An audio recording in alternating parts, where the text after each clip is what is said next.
नमस्कार, मी माधुरी. माझ्या YouTube चॅनलमध्ये तुमच्या सगळ्यांचे स्वागत आहे. आज मी तुम्हाला आळू कसं लावायचं आणि अरबी कशी लावायची हे दोन्ही तुम्हाला मी दाखवणार आहे. आणि आळू आणि अरबी लावण्यासाठी मी माती कोणती घेतलेली आहे हे सुद्धा सांगणार आहे, म्हणून व्हिडिओ शेवटपर्यंत पहा. आणि इथे पहा, मी आळू पूर्ण घेतलेला आहे आणि बघा कंद सुद्धा आहेत.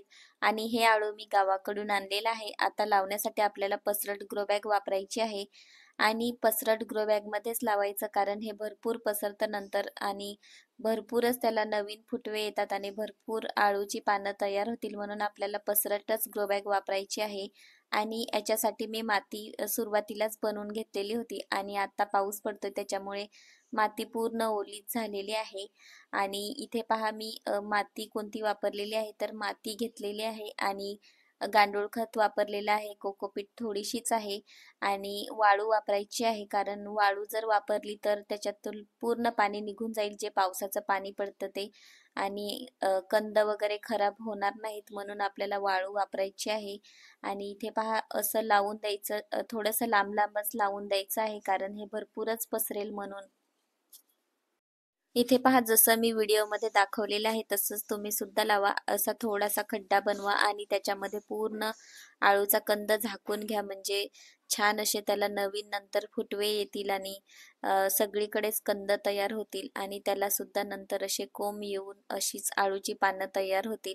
इथे पहा, माझी सर्व आळूची पानं लावून झालेली आहेत. बघा, त्याला 2-3च अशी पानं आहेत आणि बघा थोडंसं सुकलेलं आहे, कारण थोडंसं ऊन होतं त्यावेळेस. आणि आता बघा किती छान तयार झालेलं आहे. बघा, मस्त असं घनदाट झालेलं आहे.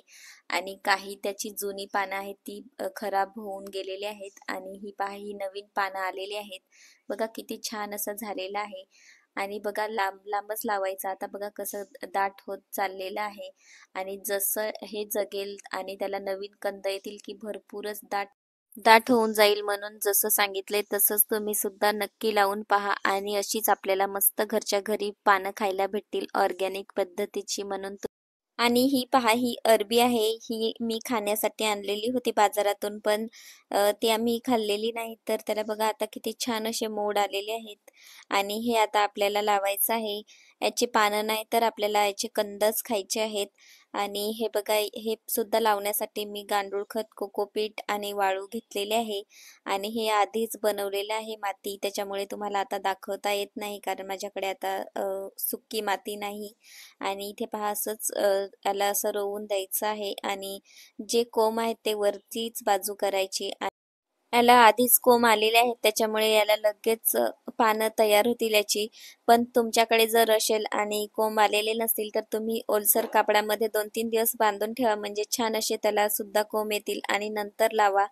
आणि लावण्यासाठी मी सांगितलेलं आहे तेच मिश्रण वापरा मातीचं, त्याच्याने खूप छान तुम्हाला रिझल्ट भेटेल. आणि आजचा माझा तुम्हाला व्हिडिओ आवडला असेल तर माधुरी टेरेस अँड किचन गार्डनला लाईक आणि सबस्क्राईब करा.